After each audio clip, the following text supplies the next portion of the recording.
Je l'ai appris par un arrêté ministériel, puisque c'est des ministères de l'administration territoriale.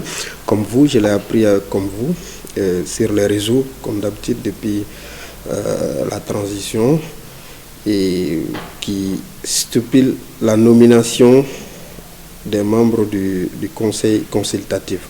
C'est un décret numéro 388 du 31 décembre, au moment où les gens préparent les fêtes de fin d'année. Ce décret est sorti. Et donc, je l'ai appris comme vous. Et j'avoue que je l'ai appris avec beaucoup de surprise.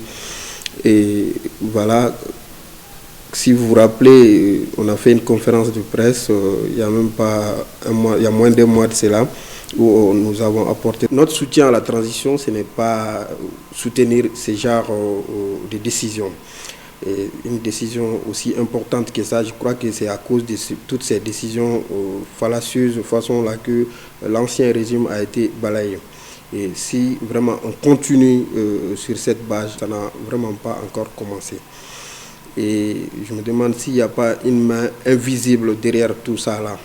Et donc, sinon, l'ancien régime avait bel et bien signé l'accord. Pour rappel, c'est la mise en œuvre du feuille de route de la transition qui leur a permis de notifier ces nominations du conseil consultatif.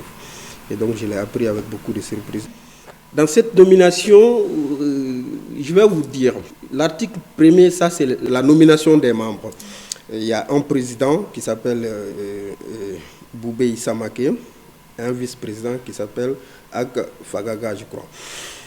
Et donc, les autres sont des membres. Et quand vous donnez l'autonomie à une région qui peut choisir la dénomination de leur région, ils peuvent se rassembler pour choisir une dénomination pour les 5 régions ensemble. Ça veut dire quoi exactement?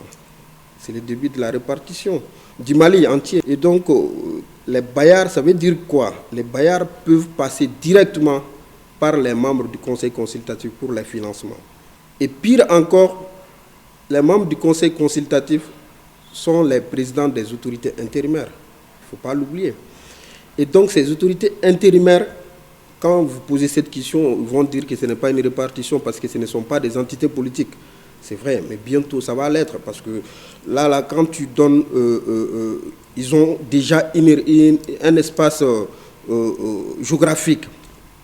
Ils ont des autorités. Ce qui reste maintenant, c'est de légaliser. Maintenant, si on part sur cette base, ça va devenir une répartition. C'est une chose que nous n'allons jamais cautionner. Et nous n'allons jamais soutenir la répartition du Mali, quel qu'en soit. Et notre soutien à la transition, c'est d'éviter ce genre de dérive.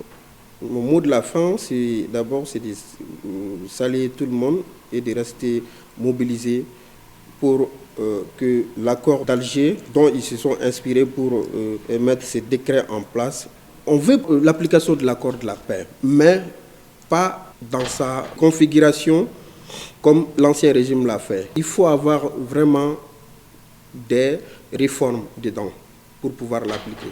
Il y a beaucoup de choses qu'il faille souligner pour vraiment... il y a beaucoup de choses qu'il faut biffer, il y a beaucoup de choses qu'il faut ajouter, il y a beaucoup de choses qu'il faut enlever.